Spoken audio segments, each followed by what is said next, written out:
जय श्री कृष्ण चैतन्य प्रभु नित्यानंद, श्री अद्वैत गदाधर शिवासादि गौर भक्त वृंद। हरे कृष्णा कृष्ण कृष्ण हरे हरे, हरे राम राम राम हरे हरे। हरे कृष्णा। तो आज रिपब्लिक डे है ना? हाँ। तो जब स्कूल में थे तो झंडा फहराने जाते थे। तो हमारा कॉन्स्टिट्यूशन कब बना? 1949, 50, 26 जनवरी 1950। इम्प्लीमेंट किया था 50 में। तो अभी कितने साल हो गए हैं इम्प्लीमेंट किए हुए? 72, 73 है ना? तो हम देख रहे हैं कि भारत जैसे दो तरह की कंट्रीज़ हैं, डेवलप्ड कंट्रीज़ और डेवलपिंग कंट्रीज़, है ना? तो भारत आज भी डेवलपिंग कंट्रीज़ में है ना? और जो यूरोप है, अमेरिका है, वो ऑलरेडी डेवलप्ड है। तो धीरे धीरे भारत में भी क्या हो रहा है? डेवलपमेंट हो रहा है ना? करीब 18 से 20 साल पहले भारत के प्राइम मिनिस्टर थे अटल बिहारी वाजपेयी। उन्होंने कहा था शाइनिंग इंडिया, है ना, कि इंडिया क्या है, अभी शाइन कर रहा है, चमक रहा है। और हमारे मोदी जी ने क्या बोला? स्मार्ट इंडिया, है ना? शाइनिंग से भी स्मार्ट हो गया इंडिया। तो भारत में बहुत सारे अलग अलग डेवलपमेंट हुए हैं, है ना? ट्रेन्स, बुलेट ट्रेन्स, है ना? और फिर स्पेस रेस में हम देखें तो सैटेलाइट्स को छोड़ा गया है। चंद्रयान गए हैं, चंद्रयान 2, चंद्रयान 3 मून की पिक्चर लेके आए हैं, है ना? मार्स पे भी कई कंट्रीज़ गए हैं, भारत भी प्रयास कर रहा है। तो 5G, 6G, 8G, है ना, आज धीरे धीरे और बढ़ते जा रहे हैं, है ना? तो टेक्नोलॉजी, और हम सिटीज़ देखते हैं, सिटीज़ में अभी कई जगह 6 लेन 8 लेन रोड्स हैं, हाईवे हैं, है ना? ब्रिज, कम्युनिकेशन बहुत फास्ट हो गया है। पहले किसी से बात करना है, कुछ संदेश पहुंचाना है, तो उसमें टाइम लगता था। अभी क्या हो गया? कम्युनिकेशन बहुत फास्ट हो गया। मेडिकल फैसिलिटीज़ बढ़ गई हैं, है ना? आप फ़ोन करेंगे तुरंत एम्बुलेंस आ जाएगी। और सबको अपना ह्यूमन राइट्स मिल गए हैं, है ना? सबको अपना अधिकार है। तो हम देख रहे हैं कि भारत बहुत तेज़ी से डेवलप कर रहा है ना? और धीरे धीरे डेवलप्ड कंट्री हो जाएगा। करेक्ट, ऐसे ही है। पहले लोग लिटरेसी रेट बहुत कम थी भारत की, है ना? लोग धीरे धीरे शिक्षित हो रहे हैं। सर्व शिक्षा अभियान निकाला गवर्नमेंट ने, तो उसके तहत 15 से 16 साल तक के जो बच्चे हैं सबको अपना लिखना या बेसिक लैंग्वेज पता होना चाहिए। लोग पहले गांव में थे, पिछड़े लोग थे, अभी गांव से धीरे धीरे सिटी में जा रहे हैं, अर्बनाइजेशन हो रहा है ना? जॉब अपॉर्चुनिटीज़ बढ़ रही हैं। अभी कोविड का पता नहीं, कोविड में क्या हुआ। तो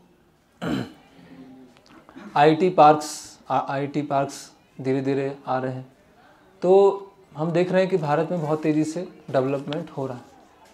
लेकिन अगर हम ग्राउंड रियलिटी देखें, है ना, कि लोगों की जो आधारभूत आवश्यकताएं हैं, है ना, या आधारभूत उनका जीवन शैली है, तो उसके कुछ डेटाज़ हैं जो इंटरनेट से कलेक्ट किए हैं।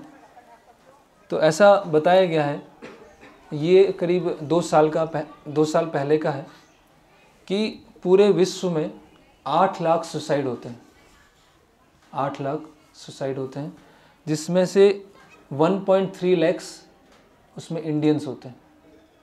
1.3 लाख। और एक दिन में 371 लोग सुसाइड करते हैं भारत। एक दिन में 371। और 1 घंटे में कितना करेंगे? कोई मैथ्स का यहाँ पर? 10 से 15 सुसाइड 1 घंटे के अंदर। तब जब ये लेक्चर पूरा होगा तो 10 लोगों ने सुसाइड कर लिया होगा 1 घंटे के अंदर, है ना? ऐसी स्थिति है। फिर मेंटल प्रॉब्लम्स, 30 करोड़ लोग मेंटली सिक हैं, और 30 में से 5 करोड़ लोग भारत में मेंटली सिक हैं। मतलब 16% भारत में लोग मेंटली इल हैं।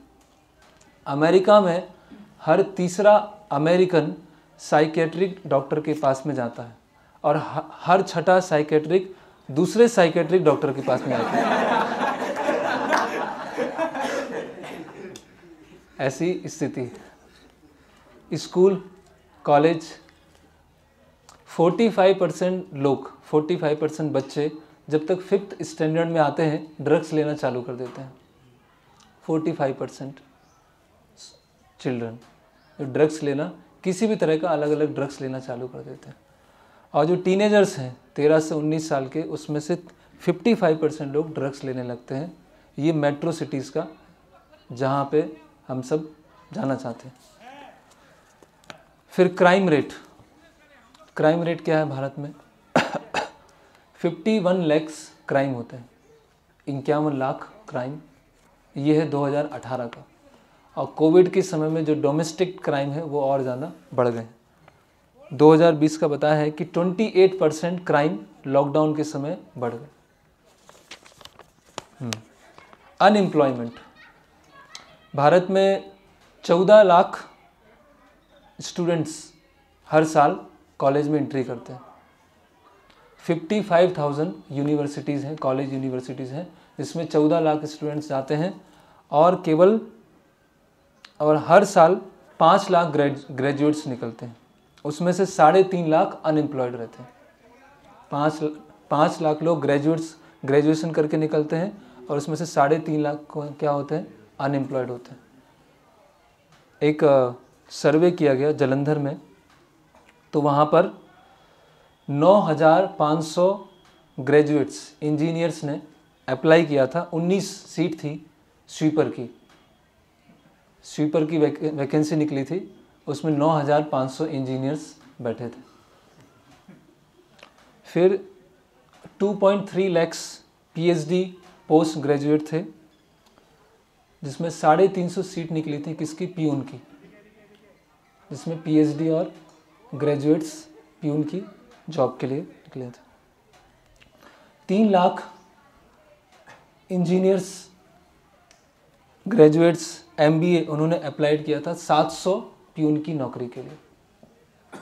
मतलब आप सोचिए कि 3.5 लाख लोग अनएम्प्लॉयड हैं। इंडिया में हर 1 घंटे में एक स्टूडेंट सुसाइड कर रहा है। हर 1 घंटे में एक स्टूडेंट सुसाइड करता है। और ये एनसीबीआर की रिपोर्ट है, जिसमें बताया गया है कि कोविड के समय सुसाइड रेट 10% बढ़ गई। लोगों को खरीदना, बेचना, और हॉस्पिटल जाएंगे और आपका ऑपरेशन करना होगा और किडनी निकाल के बेच देंगे। बहुत कॉमन होता जा रहा है, बिजनेस है ना। रेप, वुमेन वायलेंस, वो भी बहुत बड़ा है। इसमें बताया जा रहा है, एनसीबीआर रिपोर्ट है कि 3,70,000 जो स्त्रियां हैं उन पर हर साल किसी न किसी तरह का वायलेंस होता है। 3,70,000 भारत में। तो ये जो ग्राउंड रियलिटी है, जहाँ पे सुसाइड, अनएम्प्लॉयमेंट, ड्रग्स लेना, है ना, क्राइम, मर्डर, तो ऐसे ही भारत की जो ग्राउंड रियलिटी है। स्मार्ट इंडिया हो सकता है, शाइनिंग इंडिया हो सकता है, लेकिन बेसिक नेसेसिटीज़ के लिए लोग परेशान हैं। तो कैसे भारत की जो कंडीशन है पहले कैसे थी और आज कैसी है, उसके बारे में थोड़ा हिस्ट्री देखेंगे और कैसे उस स्थिति को हम सुधार सकते हैं और कैसे वो बिगड़ी, है ना। तो ये एक बुक है जिसका नाम है message to youth of India. ये हिज होलीनेस भक्ति विकास स्वामी महाराज जो श्रील प्रभुपाद जी के शिष्य हैं, उन्होंने लिखी है। उसमें वो बता रहे हैं कि भारत के पतन का क्या कारण है, भारत के फॉल डाउन का क्या कारण है।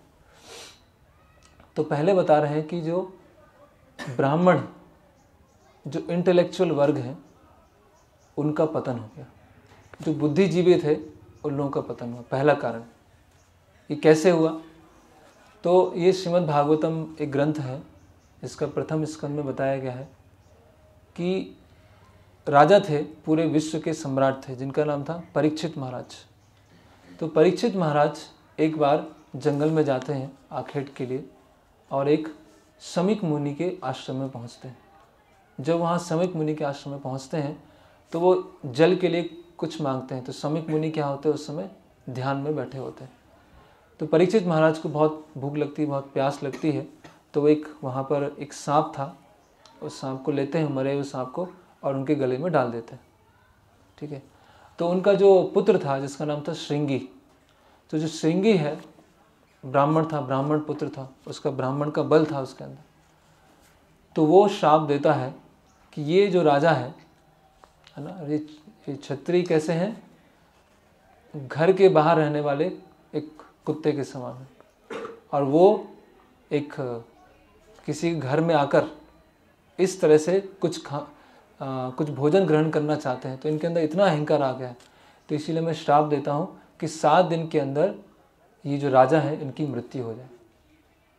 तो जब से ब्राह्मणों ने अपनी शक्ति का दुरुपयोग करना चालू किया, तब से क्या हो गया, कलयुग इंटर हो गया, कलयुग अंदर प्रवेश कर गया। ब्राह्मण शक्ति, ब्राह्मण मतलब जैसे शरीर है, तो शरीर का क्या है, हेड। अगर हेड क्या हो जाए, क्रेजी हो जाए, पागल हो जाए, तो क्या होगा, आपकी अच्छी बॉडी है, अच्छी मसल्स हैं, 6 पैक्स हैं, सब बढ़िया है, और ये क्या है, ये काम नहीं कर रहा है, क्रेजी है, तो क्या होगा, शरीर कुछ काम का होगा, नहीं होगा। तो उसी तरह से अगर समाज में जो इंटेलेक्चुअल वर्ग है, जो समाज को मार्ग निर्देशन देने वाला वर्ग है, अगर वो खराब हो गया, ब्राह्मण मतलब जो भगवान विष्णु के अंडर में है, जैसा भगवान विष्णु के शास्त्र हैं उस तरह से वो गाइडेंस दे रहे हैं, लेकिन उनको प्राइड आ गया। किस पे आ गया, अपने ब्राह्मणत्व के ऊपर प्राइड आ गया, जिससे उन्होंने क्या किया, जिसकी वजह से राजा परीक्षित को श्राप दे दिया। तो पहला क्या है, ब्राह्मणों ने अपनी शक्ति का मिसयूज करना चालू किया। ठीक है।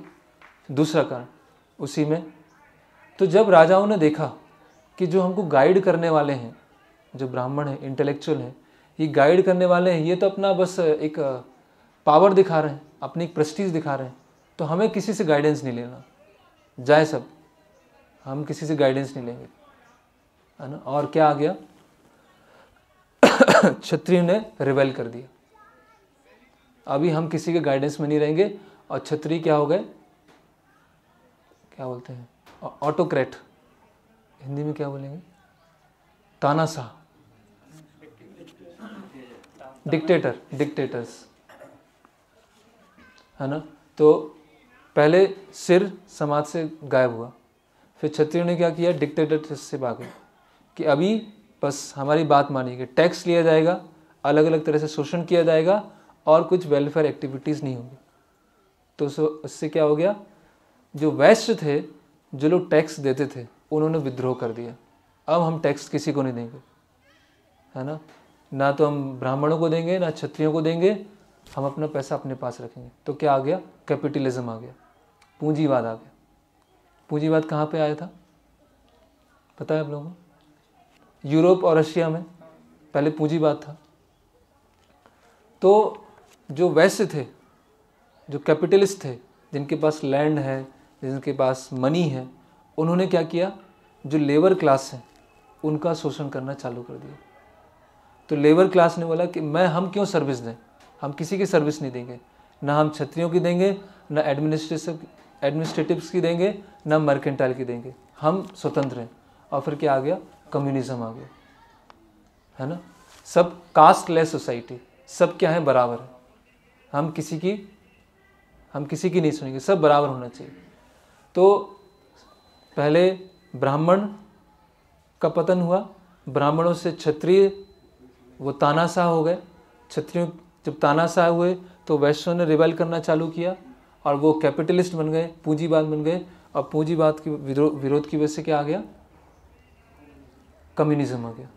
और कम्युनिज्म भी ज़्यादा समय चल नहीं पाए। कम्युनिज्म में क्या था पता है आपको, सब कास्टलेस सोसाइटी, हम किसी धर्म को नहीं मानते हैं, सब बराबर।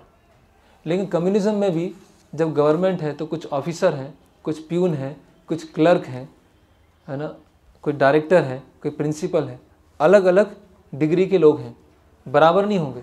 कम्युनिज्म में क्या बराबर है, तो हम हॉस्पिटल जाएंगे, या डॉक्टर ऑपरेशन करे या प्यून ऑपरेशन करे, बात तो बराबर ही है। चलो हम प्यून से, वो चाय वाले से ऑपरेशन कराते हैं, अरे तू आजा चल ऑपरेशन कर, तो ऐसे होगा क्या? सब बराबर है क्या?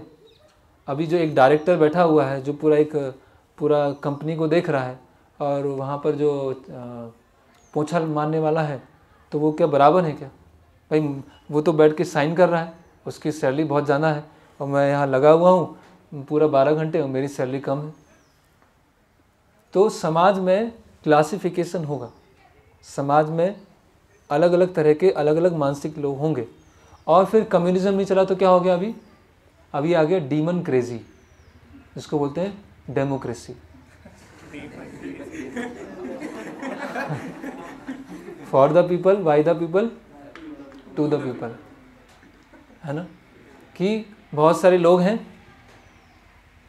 किसी को शास्त्रों का कोई नॉलेज नहीं है, सब एक दूसरे का शोषण करना चाहते हैं, सब अपना स्वार्थ ढूंढ रहे हैं। तो सब, प्रभुपाद जी बोलते हैं कि चोरों के बीच में जो सबसे बड़ा चोर है उसको नेता के रूप में चुन दिया जाएगा, और वो बहुत सारे वादे देगा।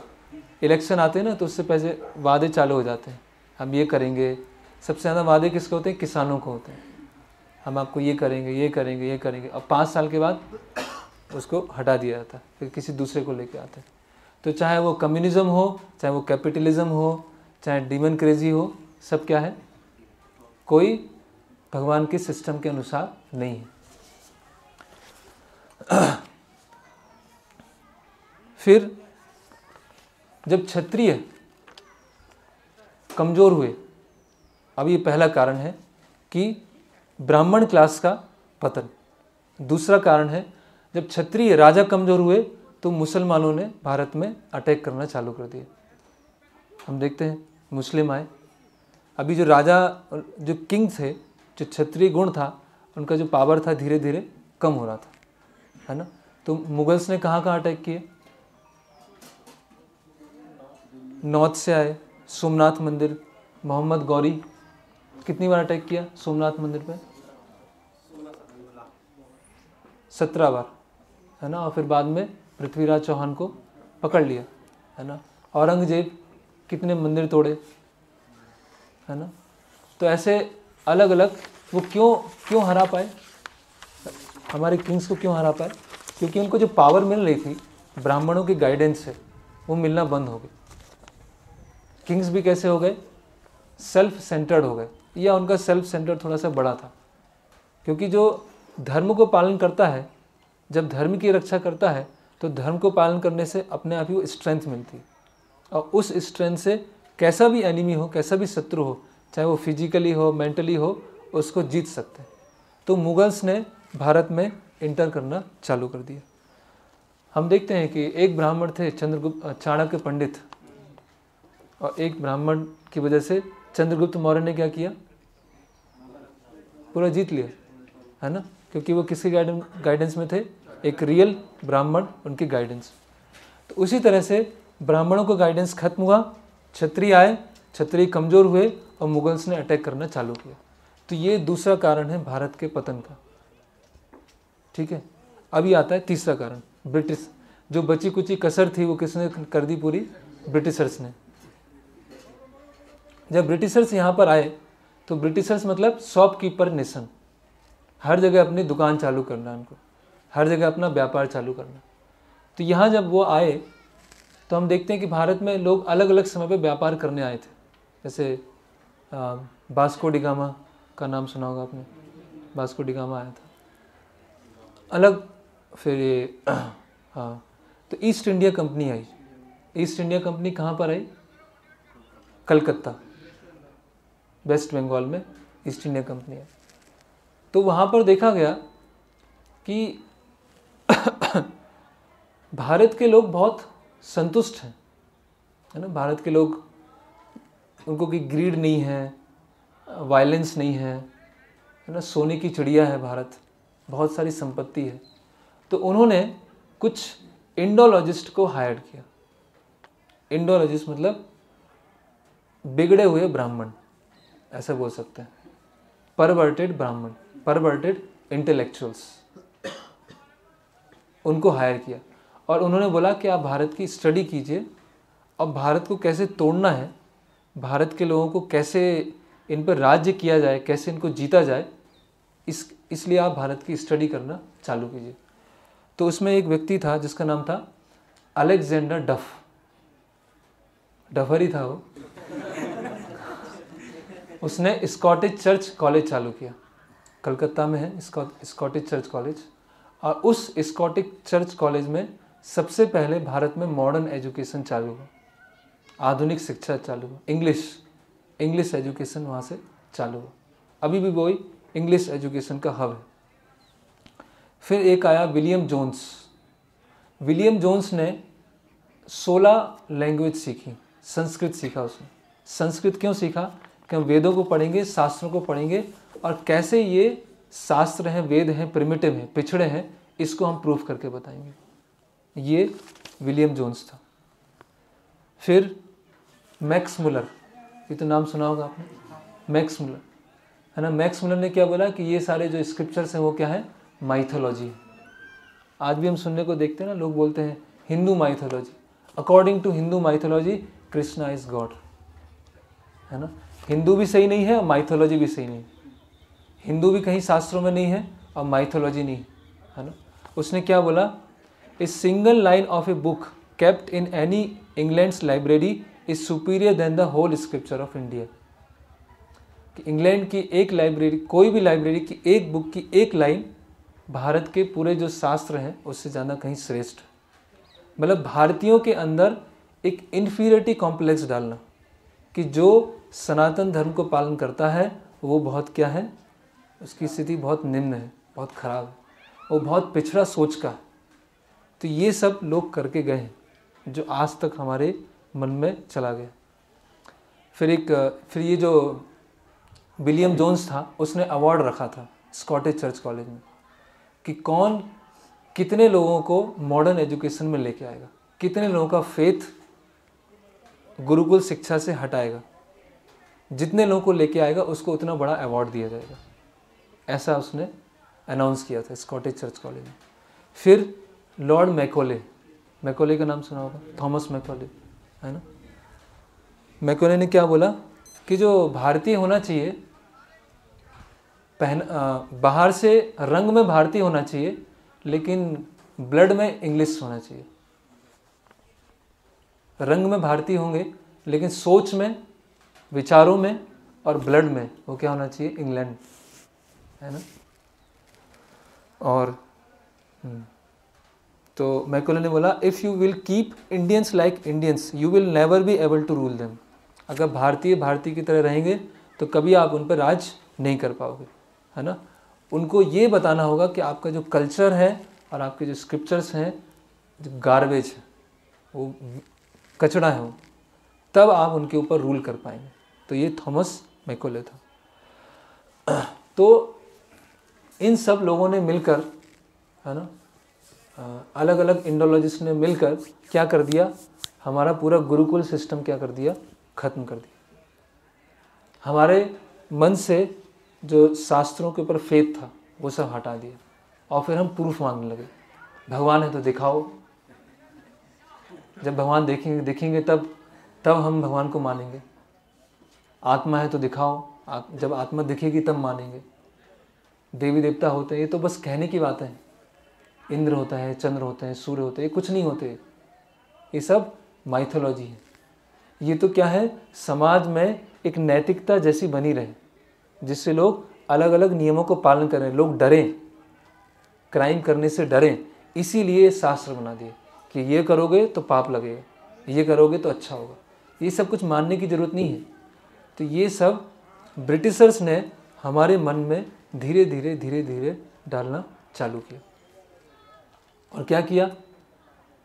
जैसे ही लोगों ने शास्त्रों के ऊपर विश्वास हटा दिया और मॉडर्न एजुकेशन आ गया, तो हर चीज़ क्या हाथ से खाओगे तो क्या है? ये तो पिछड़ा है, छुरी कांटे से खाना है। छुरी होना चाहिए, कांटा होना चाहिए, उससे खाएंगे। वो ज़्यादा एडवांस। बैठ के खाएंगे तो बैठ के नहीं खाते, हम तो खड़े होके खाते हैं, है ना। ऐसे घोड़े खाते हैं, गधे खाते हैं है ना। तो हर चीज़ के, अभी आप देखिए ये बेड टी कहाँ से चालू है? सोने के बाद चाय पीना, ये कौन लेके आया? चाय कौन लेके आया भारत में? ब्रिटिशर्स लेके आए। चाय को नहीं पीता था, सब दूध पीते थे। आज क्या होता है, किसी घर जाओ, बोले कुछ पियोगे? दूध पियेंगे। अरे बच्चा है ये तो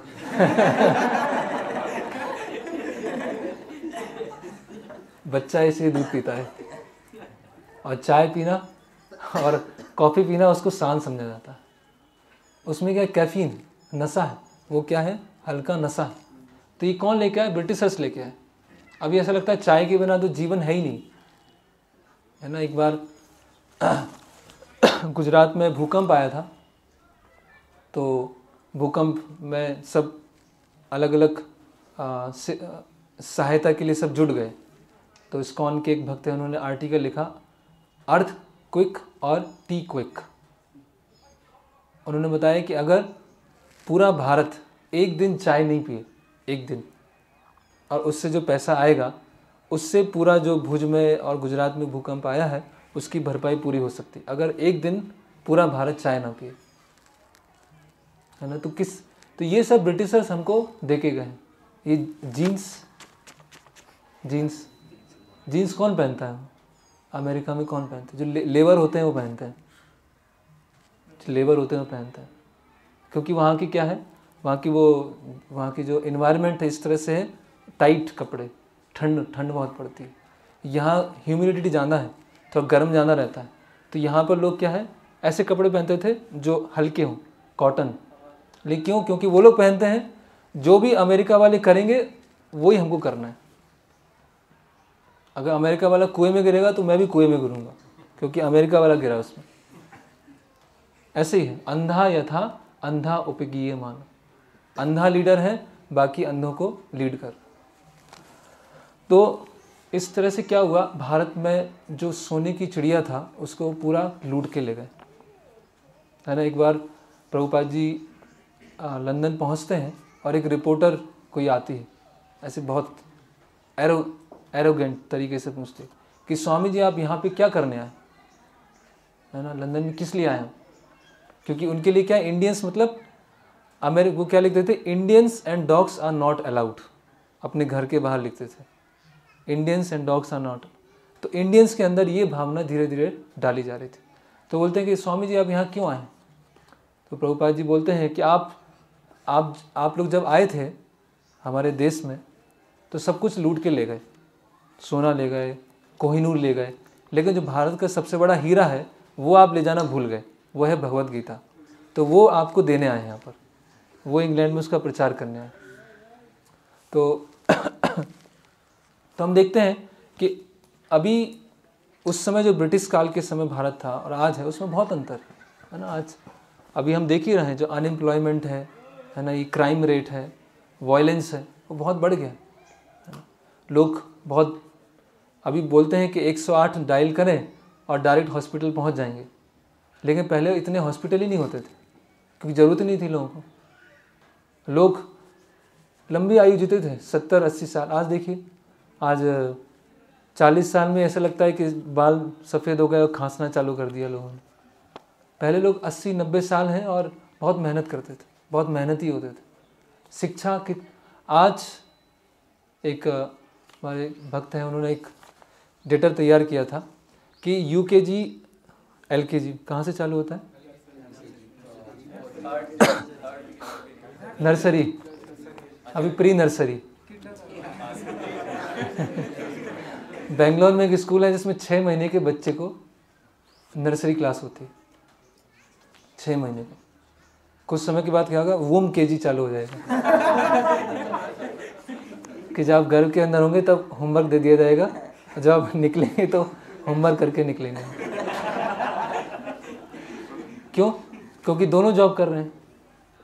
अभी दोनों पुरुष भी जॉब कर रहा है, स्त्री भी जॉब कर रही है। अब बच्चों को संभालने वाला तो कोई है नहीं, 6 महीने का बच्चा है तो कहाँ रखेंगे उसको, इसी प्री प्री प्री नर्सरी में डालेंगे, वहाँ बच्चा रहेगा। तो प्री प्री प्री नर्सरी से लेकर कॉलेज तक जितना हमने अगर पैसा खर्च किया उसको इकट्ठा कर लिया जाए और उतने अमाउंट का एक ज़मीन खरीदा जाए और गाय रखी जाए, तो आपको पूरे जीवन भर न खाने की न दूध की समस्या होगी। आपको एम्प्लॉयमेंट मिल गया। कितना? अगर आपने प्री नर्सरी से लेकर अपना ग्रेजुएशन तक सारा लक्ष्मी जमा कर दिया, उसमें आपको पूरे जीवन का भरपाई पूरी हो जाएगी। लेकिन आजकल क्या है कि ग्रेजुएशन हो जाता है तो भी जॉब की चिंता होती है, कितने लोग सुसाइड कर लेते हैं। तो भारत में कोई राजा का कर्तव्य होता है कि कोई खाली दिमाग नहीं बैठना चाहिए, सबको क्या है किसी न किसी में इंगेज करके रखना है, एम्प्लॉय करके रखना। फिर लॉ देखते हैं हम, न्याय देखते हैं। अभी न्याय मिलना कितना मुश्किल हो गया, कानून तो अंधा है ना। माइट इज़ राइट, जिसके पास पावर है, जिसके पास पैसा है, यस उसको न्याय मिलेगा, जिसके पास पैसा नहीं है ना। सब ऐसे बिके हुए हैं लोग। अभी हम बुक डिस्ट्रीब्यूशन करने गए थे तो वहाँ पे एक जज थे, तो उन्होंने बताया कि जहाँ पे चोरी होती है वहाँ पुलिस वालों को पता होता है किसने चोरी किया। हर एरिया के चोर बंधे होते हैं, इस एरिया के ये चोर हैं, इस एरिया के वो चोर हैं, क्योंकि क्या है वो चोर भी क्या हफ्ता देते रहते हैं पुलिस को। और किसी की अगर ऊंची पहुंच है तो पुलिस फ़ोन लगाती है, अच्छा ये खो, वो लेके आता है और दे देता, आधे घंटे में मिल जाता है। और जिसकी पहुंच नहीं है वो अपने चप्पल घिस जाएंगी उसकी, लेकिन उसको न्याय नहीं मिलेगा। करेक्ट। हॉस्पिटल में देखते हैं, हॉस्पिटल आजकल क्या हो गया, बिजनेस हो गया कि नहीं हो गया है ना। लोग यस मेडिकल में जाते हैं समाज सेवा के लिए कि हम जाके समाज की सेवा करेंगे, लोगों की सेवा करेंगे, लेकिन कितने लोग हैं जो समाज की सेवा करते हैं। उनकी इतनी पिसाई हो जाती है कॉलेज में कि वो समाज सेवा सब भूल जाते हैं, और जब वहाँ से निकलते हैं तो उनको तो लगता है कितना हम एक्सप्लॉइट करें। करेक्ट। ऐसे कई केस होते हैं, ऐसा नहीं कि इन जनरल होता है, कभी कभी ऐसा होता है, किसी भी फील्ड में हो सकता है। डॉक्टर ने ऑपरेशन किया, अंदर घड़ी छोड़ दी, अभी आवाज़ आ रही है, अलार्म बज गया, कैंची छोड़ दी, कपड़ा छोड़ दिया, किडनी गायब हो गई उसकी। अभी आप किसी पे ट्रस्ट नहीं कर सकते, आप किसी पे ट्रस्ट नहीं कर सकते। पहले लोग इतनी सिक्योरिटी नहीं रखते थे, सीसीटीवी कैमरा लगा हुआ है, 2-3 लोग लगे हुए हैं, 2-3 कुत्ते बैठे हुए हैं, तो भी चोरी हो गई, तो भी घर में चोरी हो गई। और पहले घर में ताले भी नहीं हैं, घर में ताले नहीं लगे हैं, खुला हुआ है और कोई चोरी नहीं, किसी कोई दिक्कत नहीं। और थोड़ा बहुत कुछ क्राइम वगैरह हुआ, सरपंच को बैठाया, कहाँ पे, मंदिर में, अब भगवान के सामने बोल रहा है। तो जो चोर भी है वो भी डरता था कि भगवान के सामने मुझे झूठ नहीं बोलना। अभी क्या बोलते हैं, गीता के ऊपर हाथ रखते हैं और सब झूठ चलता है। तो मतलब न्याय, मेडिसिन, एजुकेशन, इसमें सबसे ज़्यादा लोगों का खर्च। लोन, कितना लोन ले रहे हैं, कर्ज में जीवन भर क्या हो जाते हैं, कर्जदार हो जाते हैं, किसी न के गुलाम हो जाते हैं। फिर वो ईएमआई भरते रहो। तो कैसे हम बोलेंगे कि ये इंडिया डेवलप कर रहा है। तो तीसरा कारण है भारत के पतन होने का, जो ब्रिटिशर्स आए उनका प्रभाव, और वो आज हमारे अंदर भी है ना। कोई धोती कुर्ता में होगा, तिलक में होगा, अरे पंडित जी आ गए, पंडित जी बैठी, पंडित जी राम राम, ऐसे मजाक उड़ाएंगे। और कोई ऐसे फटे हुए जीन्स में आया, क्या व्यक्ति है तो,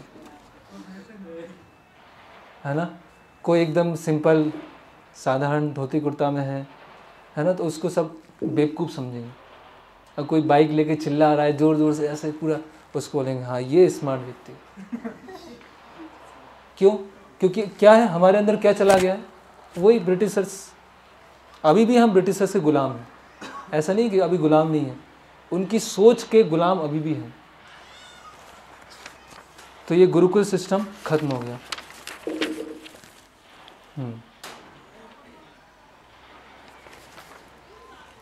फिर महाराज उस बुक में बताते हैं कि ये जो भारत को सेक्युलर स्टेट जो डिक्लेयर किया, ये क्या है, चौथा कारण है भारत के पतन होने का। सेक्युलर मतलब नास्तिक, सब धर्म नहीं, किसी धर्म को नहीं मानेंगे। जो मिशनरी होंगे, सेंट पॉल, सेंट फ्रांसिस, वहाँ पे आप प्रेयर कर सकते हैं, बाइबल की प्रेयर कर सकते हैं, लेकिन जो दूसरे स्कूल होंगे वहाँ भगवत गीता नहीं पढ़ा सकते। क्यों? क्योंकि अगर जो माइनॉरिटी हैं, अल्पसंख्यक हैं, उनकी वोट चाहिए तो वो कैसे रोकेंगे, वो तो चाहिए पड़ेगा। इसलिए सेंट पॉल, सेंट मैरी, वहाँ तो हम सारी प्रेयर्स करेंगे, और जो बाकी स्कूल हैं वहाँ हम नहीं कर सकते, क्योंकि हमें दोनों की वोट चाहिए, दोनों को बैलेंस करके चलना है हमको। तो सेक्युलर स्टेट घोषित कर दिया भारत, है ना। और एक्चुअली संविधान में ऐसा बताया है, हमारे संविधान में बहुत सारी प्रॉब्लम है, इसीलिए बार बार उसमें क्या होता रहता है, अमेंडमेंट आते रहते हैं, संशोधन होता रहता है ना। अभी एक ऐसे, और हम आगे डिस्कस करेंगे। तो ये जो मिशनरी स्कूल हैं, मिशनरी कॉलेज हैं, वहाँ देखेंगे वो सब जीसस क्राइस्ट, जीसस मैरी, वहाँ पे सब कुछ प्रेयर चल रही है, हमारे नहीं होता है ना। और हम प्रचार करने जाते हैं तो लोग परमिशन नहीं देते, मतलब भगवत गीता हम पढ़ाना चाहते हैं, धर्म की बात करना चाहते हैं, बोले हम धर्म की बात कोई कुछ नहीं करते हैं, हम केवल अधर्म की बात करते हैं हम केवल अधर्म की शिक्षा देते हैं, यहाँ पर धर्म की बात नहीं करेंगे। तो भारत को सेक्युलर स्टेट डिक्लेयर कर दिया। ऐसा बोलते हैं कि सब धर्म पालन कर सकते हैं, लेकिन किसी भी धर्म को प्रमोट नहीं किया जाता, धर्म तो सबसे लास्ट में है। फिर पार्टीशन, ये पांचवा कारण, भारत का विभाजन हुआ। पार्टीशन में क्या हुआ, एक जगह पूर्वी पाकिस्तान, एक जगह पश्चिमी पाकिस्तान, और ये पाकिस्तान और बांग्लादेश हो गए। तो सबसे ज़्यादा जो चावल का उत्पादन होता था वो कहाँ होता था, बांग्लादेश में, और सबसे ज़्यादा गेहूं का उत्पादन होता था वो कहाँ होता था, पाकिस्तान में। तो जो मेजर जो पूरे भारत को गेहूं और चावल मिलता था वो कहाँ चला गया, दूसरे कंट्रीज़ में चला गया। क्यों हो गया ये? क्योंकि हमारे जो प्राइम मिनिस्टर हैं, जो मेड इन ब्रिटेन हैं, वो उन्होंने ऐसा किया। उन्होंने क्या किया, ब्रिटिश से तो चले गए, अपना एक आदमी छोड़ के चले गए यहाँ पर। अभी हम वहाँ जा रहे हैं तो ये भारत को संभालेंगे, ये भारत का पूरा तहस नहस करेंगे। एक लॉ था कि मनु संहिता में बताया गया है कि जो प्रॉपर्टी है वो प्रॉपर्टी सब किसको मिलती है, सबसे बड़े बेटे को मिलती है। अगर 4-5 लड़के लड़कियां हैं, भाई बहन है, तो सबसे जो बड़ा होता है उसको प्रॉपर्टी दी जाती है। ये मनु संहिता में बताया, और ये बहुत समय से यही चल रहा था, जिसकी वजह से क्या था, फैमिली स्टेबिलिटी था। तो उसमें क्या चेंज किया गया, नेहरू क्या चेंज किया गया, सबको समान रूप से बांटा जाएगा। तो उस लॉ के कारण आज सबसे ज़्यादा तो कोर्ट केस आते हैं, वो किसकी वजह से आते हैं, प्रॉपर्टी को लेके आते हैं। वो यहाँ पर एक एडवोकेट थे, कहाँ गए, चले गए। तो अभी सबसे ज़्यादा जो केस आते हैं वो क्या, कौन से आते हैं, प्रॉपर्टी को लेकर, प्रॉपर्टी को लेकर झगड़े होते रहते हैं। और ये क्यों हुआ, क्योंकि ये लॉ बना दिया। मनु संहिता तो बेकार है, हम मनु संहिता को फॉलो नहीं करते, हम तो आधुनिक नियम लेके आए, है ना। समानता का अधिकार, इक्वलिटी, सबको स्त्री पुरुष समान होंगे, स्त्री ज़्यादा समान है पुरुषों पे, इसलिए उनको रिजर्वेशन दिया जाएगा। दोनों समान है लेकिन स्त्री ज़्यादा समान है। इस स्टेटमेंट का कोई अर्थ है, कोई स्टेटमेंट अर्थ नहीं है, समान तो समान है। तो आर्टिफिशियली तरीके से जो शास्त्रों के नियम थे उनको तोड़ना चालू कर दिया। फिर तो क्या, पहला क्या हुआ, ब्राह्मण संस्कृति खत्म हो गई, दूसरा मुगल्स अंदर आए, तीसरा ब्रिटिशर्स, चौथा सेक्युलर स्टेट, पांचवा पार्टीशन, और छठा जो है ढोंगी ढोंगी गुरुओं की बाजार मार्केट खुल गई। जो ढोंगी गुरु हैं उनकी मार्केट चालू हो गई। अभी शास्त्रों से तो विश्वास हटा ही दिया। अभी जो राजा देखता था कि जो भी शास्त्रों के नियम के अनुसार नहीं चल रहा है उसको दंड दिया जाएगा, तो शास्त्र तो साइड में कर दिए। तो जब ढोंगी गुरु हैं उन्होंने क्या कर दिया, अपना अपना इंटरप्रिटेशन चालू कर दिया। किसी को फॉलो करने की जरूरत नहीं है, बस अपने अंतरात्मा की सुनो। जो अंतरात्मा कह रही है वो करो, किसी को मत सुनो। सुनो सबकी, करो खुद की। फिर love, peace, compassion, universal consciousness, I am you, you are I, we are all together.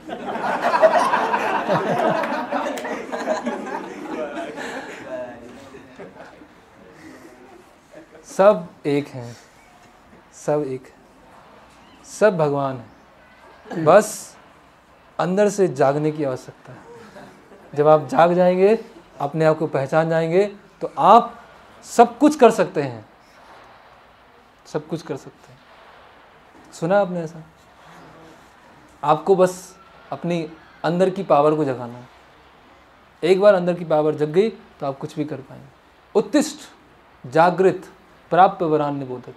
उठो, जागो और अपने लक्ष्य प्राप्ति तक रुको मत। लक्ष्य क्या है? सब एक साथ मिलकर नरक जाएंगे।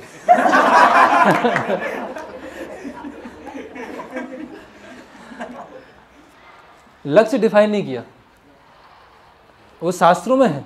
उत्तिष्ठ, जागृत, प्राप्य वरान निबोधत। उठो, जागो, लक्ष्य प्राप्ति करो। क्या है लक्ष्य? टेररिस्ट पढ़ेगा, मेरा लक्ष्य है अच्छी तरह से टेरर फैलाना है। पुलिस वाला पढ़ेगा, अच्छी तरह घूस लेना है। तो ऐसे अलग अलग लोग अपने अपने लक्ष्य बना दिए, और तो शास्त्रों को गलत तरीके से उन्होंने प्रस्तुत करना चालू कर दिया।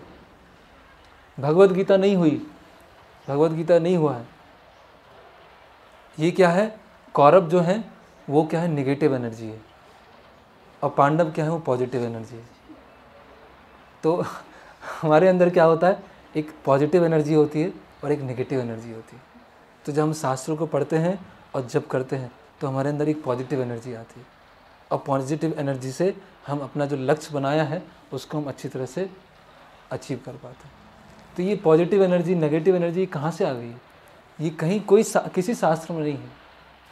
शास्त्रों में है दैवी गुण और आसुरी गुण, डेमोनिक क्वालिटीज और डिवाइन नेचर।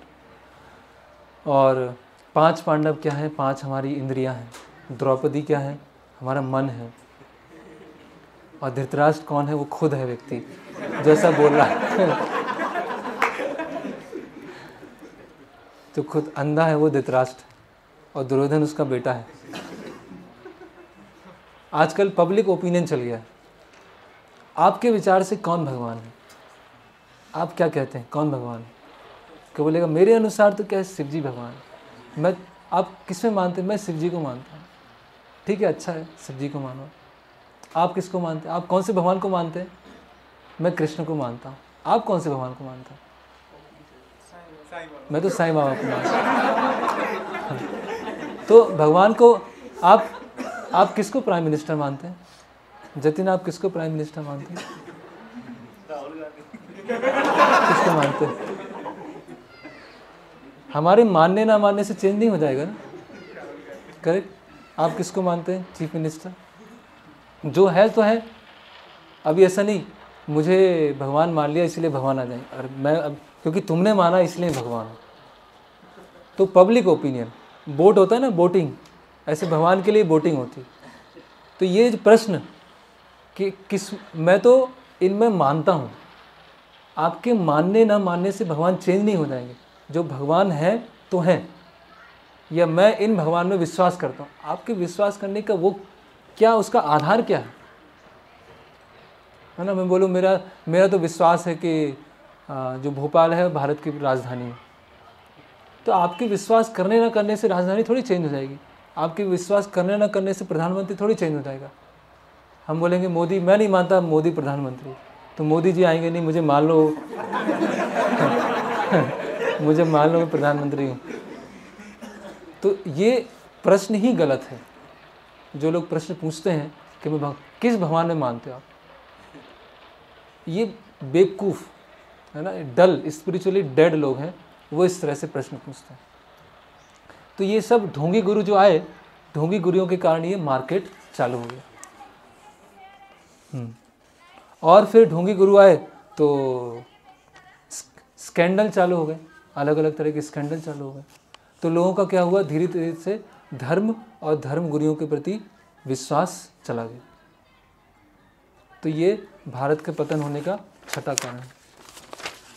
फिर अगला कारण है इमिटेटिंग वेस्ट, वेस्ट की नकल करना, जो पाश्चात्य देश हैं उसकी नकल करना।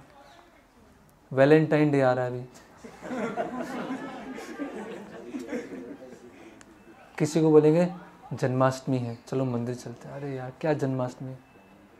किसी को बोलेंगे वैलेंटाइन डे, हाँ Valentine day. Chocolate day, friendship day, mother's day, है ना। अभी मदर्स डे कोई भारतीय संस्कृति में मदर्स डे जैसा नहीं है, रोज ही मदर्स डे है वहाँ पर, रोज ही माँ का सम्मान है। फादर्स डे नहीं है, रोज माता पिता का सम्मान है ना। मातृ देवो भवा, पितृ देवो भवा। ऐसा नहीं कि मदर को, माता पिता को कहीं वृद्धाश्रम में छोड़ दिया, हम घर में हैं और एक दिन मदर्स डे पर जाते हैं और बुके दे के आ जाते हैं, mother's day, happy mother's day, या व्हाट्सएप पे भेज देते हैं हैप्पी मदर्स डे। अब मदर का कोई केयर नहीं करना, पिताजी का कोई केयर नहीं करना। तो ये सब क्या है, वेस्ट को, वेस्टर्न संस्कृति को इमिटेट करना। अभी वेस्ट में किचन कल्चर नहीं है, वहाँ किचन होते ही नहीं, वहाँ जो घर बनाए जाते हैं उनमें किचन नहीं होते। भारत में भी देखिए आज, क्योंकि दोनों जॉब कर रहे हैं, तो जोमेटो, आप लोग भी जोमेटो से मंगाते होंगे, तो जोमेटो से है ना अलग अलग चीज़ मंगाना, खुद कौन बनाएगा ये खाना पकाना, रसोई, ये रसोई में बन जाते हैं। हम तो क्या है, बाहर जाएंगे और जॉब करेंगे, बिजनेस करेंगे, तो किचन धीरे धीरे खत्म होता है। और पहनावा, पहनावे वेस्टर्न हो रहा है धीरे धीरे। पहले हम देखते हैं गांव में जीन्स, या गांव में खासकर जो स्त्रियां हैं जीन्स पहनना, वो तो क्या है कल्पना से बाहर था। लेकिन पहले मेट्रो सिटीज़ में आया, फिर जो थोड़ा मीडियम सिटी उसमें आया, फिर कस्बे में आया, अभी गांव में आया।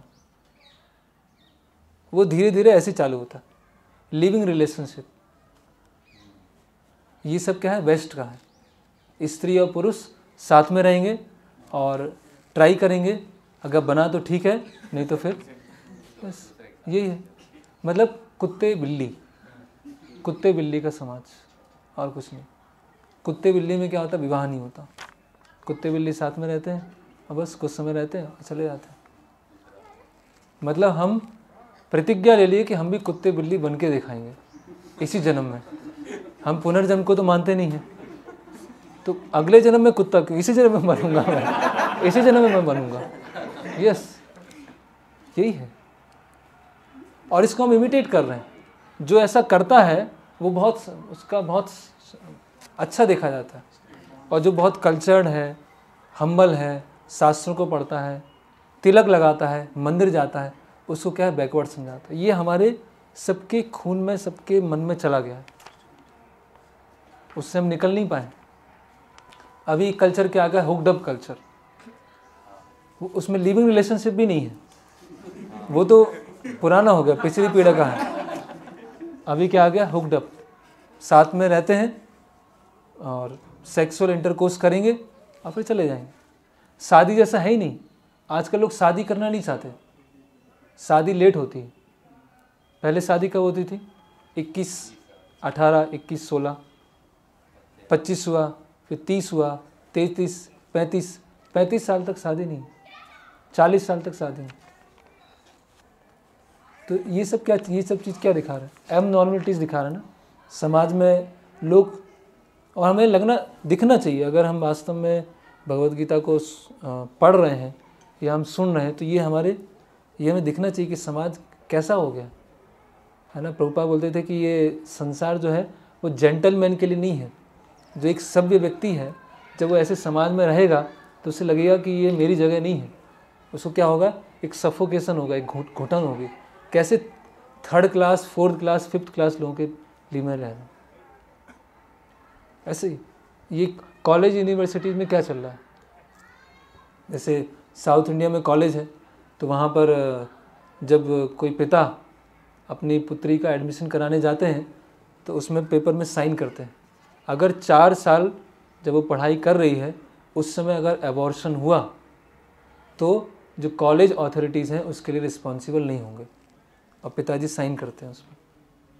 मतलब वो एक्सपेक्टेड है कि वहाँ ऐसा चीज़ होने वाला है, और बहुत ही टॉप 10 कॉलेज में आता है, और वहाँ पर ऐसी स्थिति है। और एबॉर्शन क्लिनिक है। तो ये सब क्या है मतलब। और हम देखते हैं कि ये जो गरबा होता है, गरबा के बाद एबॉर्शन बहुत बढ़ जाता है। कहने का मतलब क्या है, बस लोगों के मन में एक ही चीज़ घूम रही है, बस एक ही चीज़ घूम रही है, मेल फीमेल अट्रैक्शन, बस, और कुछ चल ही नहीं रहा। उसके अलावा लोगों के दिमाग में कुछ है ही नहीं। तो कहाँ वो भगवत गीता सुनेंगे, कहाँ वो माला करेंगे, कहाँ वो मंदिर आएंगे, दिमाग में दिन भर वही चल रहा है। तो ये वेस्ट को इमिटेट करना।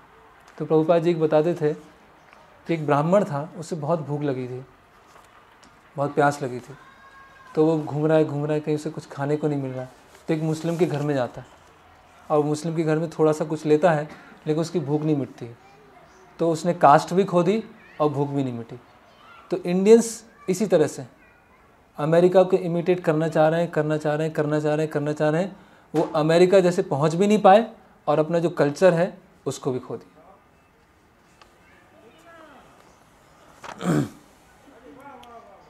और हम देखते हैं कि भारत में भी गे मैरिज लीगलाइज हो गई है, लेस्बियन मैरिज लीगलाइज हो गई। ये सब क्या है, ये सब मतलब इसको कल्पना करना भी क्या है, बहुत मुश्किल है, जो आज भारत में ऐसा हो रहा है। बहुत समय पहले, 6 महीने पहले की बात है, एक न्यूज़पेपर कटिंग था, देहरादून में किसी का शादी हुआ और 2 स्त्रियां बैठी हुई थी, और दोनों की शादी हुई, और दोनों परिवार आशीर्वाद दे रहे हैं।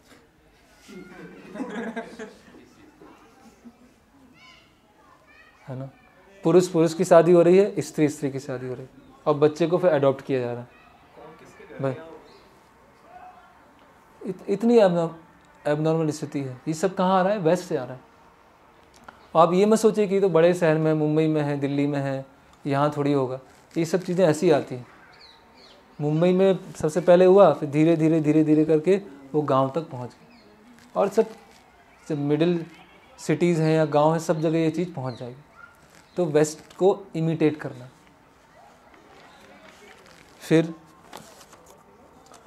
कितने कारण हो गए, 7। और सबसे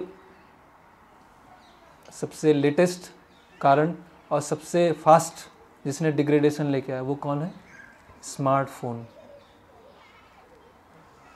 जितना डिग्रेडेशन 100 साल में नहीं हुआ, उतना डिग्रेडेशन 5 से 10 साल के अंदर हो गया।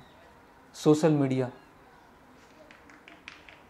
एक भोपाल की खबर है, एक पुरुष था, कितना 50 साल का, वो फ़ोन करता था, किसको, कॉल गर्ल्स को फ़ोन करता था। फ़ोन किया, एक जगह फ़िक्स किया और होटल पहुंचा। और जब होटल पहुंचा तो होटल के कमरे में देखा कि उसकी बेटी वहाँ बैठी हुई। ये है हमारा भारत। ये तो भोपाल की स्थिति है। कोई हस्बैंड वाइफ थे, उन्होंने अपना फेसबुक प्रोफाइल बनाया अलग अलग नाम से। एक ने अलग नाम से बनाया, दूसरे ने अलग नाम से बनाया, और चैट करते करते आपस में मिल गए, और दोनों ने डेट फिक्स कर लिया और जगह फिक्स कर ली, और वहाँ पहुँचे और देखा कि हस्बैंड वाइफ है वो। तो ये हो रहा है, सोचिए। आजकल लोग पबजी खेलते हैं। एक लड़के ने, 14 साल के लड़के ने अपना खुद का किडनैप करवा लिया, हाथ पैर बांध दिए और पट्टी बांध दिया और किसी से बोला फ़ोटो खींची और अपने माता पिता को भेज दिया। बोले मेरा किडनैप हो गया है, मुझे 5 लाख रुपए चाहिए है, तब मुझे आप छुड़ा पाएंगे। क्यों? माता पिता से 5 लाख इकट्ठे करने। ऐसी चीज़ें हो रही हैं। और हम देखते हैं स्मार्टफोन की वजह से ये क्या बोलते हैं, ऐसी मूवीज़ देखना, ऐसी डॉक्यूमेंट्रीज़ देखना, ऐसी वेब सीरीज़ देखना जिसमें क्या एडल्ट्री है, तो जब वो देखेंगे तो दिमाग क्या बचेगा, दिमाग पूरा ख़राब हो चुका हो। स्मार्टफोन में क्या होता है, यही चल रहा है ना, आपका अटेंशन डिफिशिएंसी हो जाएगा, आप एक चीज़ पे कंसंट्रेट ही नहीं कर पाएंगे। अगर आप किसी को बोला जाए व्हाट्सएप यूज़ करते हैं कि आप एक दिन व्हाट्सएप चेक मत कीजिए, एक दिन इसको ऑफ करके रख दीजिए, तो रात में आपको कैसा हो जाएगा, बेचैनी हो जाएगी कि मैंने पूरे दिन में व्हाट्सएप चेक नहीं किया, पूरे दिन में नोटिफिकेशन नहीं देखा, क्या हो जाएगी, एकदम बेचैन हो जाएंगे। ये सब क्यों, ये सोशल मीडिया क्यों बनाए गए? जिन्होंने सोशल मीडिया बनाए हैं वो खुद अपने परिवार के लोगों को सोशल मीडिया यूज करने नहीं देते हैं। क्यों? उन्होंने बनाए इसीलिए हैं जिससे व्यक्ति उसमें क्या रहे, एंगेज रहे। वो कुछ सोच ही नहीं पाए, वो दिन भर व्हाट्सएप भी चेक करता रहेगा, दिन भर अपना सेल्फी लेता रहेगा, दिन भर अपना स्टेटस डालता रहेगा, दिन भर फेसबुक पेज कुछ बनाता रहेगा और उससे ऊपर कुछ वो सोच ही नहीं पाएगा। यस, अब इसी में एंगेज रहो। जैसे बच्चे होते हैं ना, बच्चे खिलौने में एंगेज थे तो हमको क्या है, स्मार्टफोन वाला एक खिलौना दे दिया, अब बस उसी में एंगेज है। यही होता है ना, दिन भर क्या करते हैं। एक 60 साल का आदमी होगा, वो ट्रेन में ताश खेल रहा होगा, उसमें स्मार्टफोन लिया है और ताश खेल रहा है, लूडो खेल रहा है, लूडो। 4 लोग बैठे हुए हैं, बूढ़े लोग, और उस पर फ़ोन पे लूडो खेल रहे हैं। क्या स्थिति है? उनको देखें भगवत गीता पढ़ो, आप भगवत गीता जानने चाहिए, वो टाइम नहीं है। क्यों? वो सांप सीढ़ी खेल रहे हैं।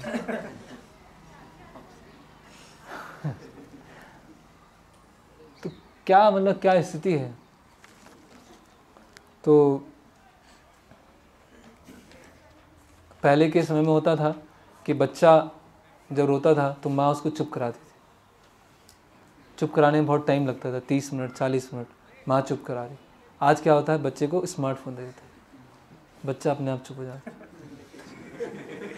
और लोग बोलते हैं हमारा बच्चा कितना स्मार्ट है, 2 साल से यूट्यूब खोल लेता है, 2 साल का अभी यूट्यूब चलाना सीख गया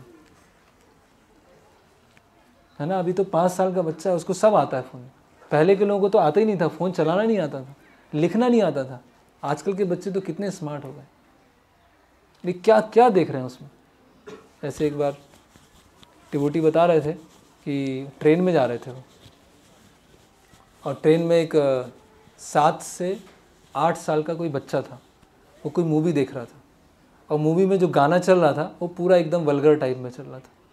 और जब वो देख रहा था तो उसके चेहरे पे हंसी आ रही थी, और कैसी हंसी आ रही थी, जैसे कोई 25-30 साल का कोई व्यक्ति उसको जैसे हंसता है वो ऐसे वो हंस रहा था। मतलब इस उम्र में उसे 7 या 8 साल की उम्र में उसको पता चल रहा है कि ये गाने में क्या चल रहा है, इसके बोल क्या है। सोचिए आप, अभी वो व्यक्ति आगे चल के क्या बनेगा, क्या उसकी स्थिति होने वाली।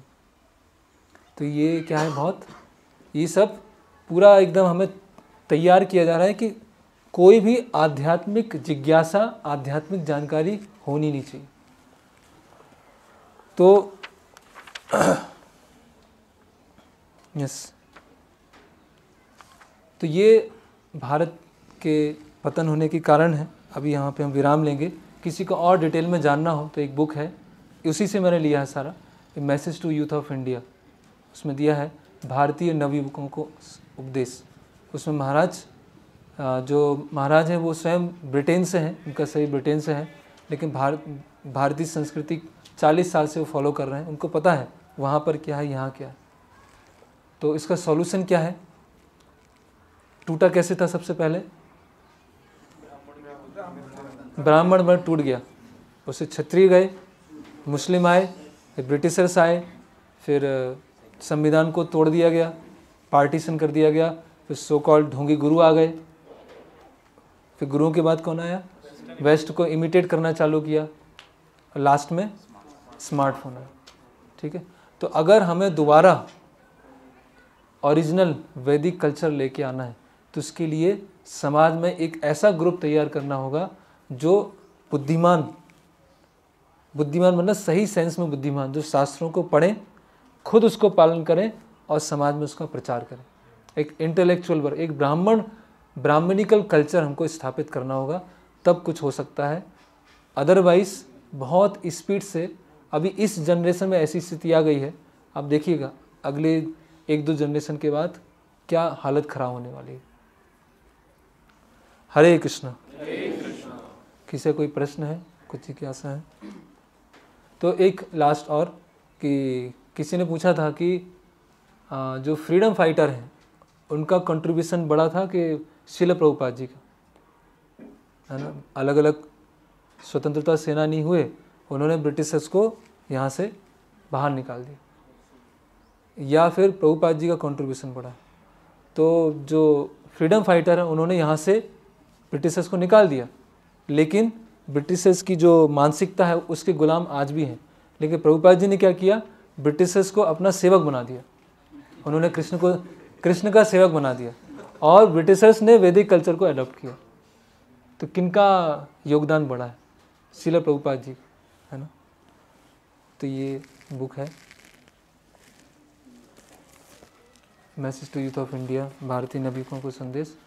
छोटी सी बुक है, आप उसको पढ़ सकते हैं। ओके, अभी इस समय भी जाना हो गया, जिसको प्रश्न पूछना हो व्यक्तिगत रूप से पूछ सकते हैं। हरे कृष्णा। श्रील प्रभुपाद की जय। निताई गौर प्रेमानंदे।